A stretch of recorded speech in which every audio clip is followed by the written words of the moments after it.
Chapter 6. My dear Wormwood, I am delighted to hear that your patient's age and profession make it possible, but by no means certain that he will be called up for military service. We want him to be in the maximum uncertainty, so that his mind will be filled with contradictory pictures of the future, every one of which arouses hope or fear. There is nothing like suspense and anxiety for barricading a human's mind against the enemy.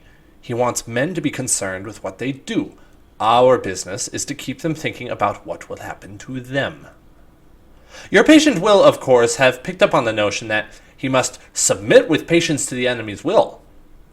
What the enemy means by this is primarily that he should accept with patience the tribulation which has actually been dealt out to him, the present anxiety and suspense. It is about this that he is to say, "Thy will be done," and for the daily task of bearing this, that the daily bread will be provided. It is your business to see that the patient never thinks of the present fear as his appointed cross, but only of the things he is afraid of. Let him regard them as his crosses. Let him forget that, since they are incompatible, they cannot all happen to him, and let him try to practice fortitude and patience to them all in advance. For real resignation, at the same moment, to a dozen different and hypothetical fates, is almost impossible, and the enemy does not greatly assist those who are trying to attain it. Resignation to present and actual suffering, even where that suffering consists of fear, is far easier and is usually helped by this direct action. An important spiritual law is here involved. I have explained to you that you can weaken his prayers by diverting his attention from the enemy himself to his own states of mind about the enemy.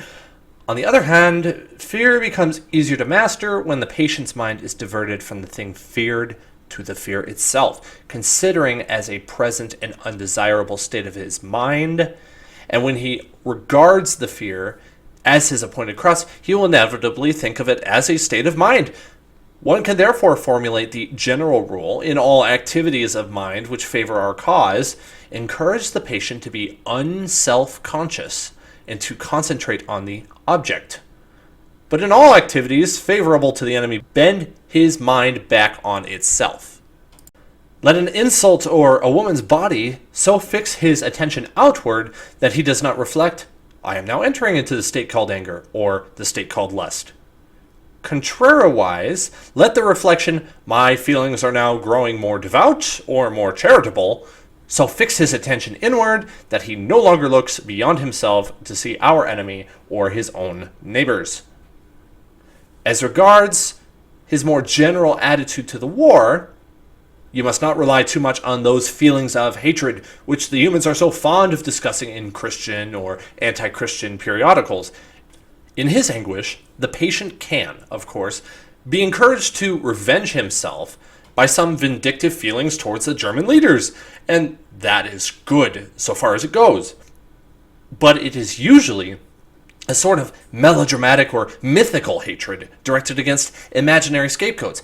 He has never met these people in real life. They are lay figures modeled on what he gets from newspapers. The results of such fanciful hatred are often most disappointing, and of all humans, the English in this respect are the most deplorable milksops.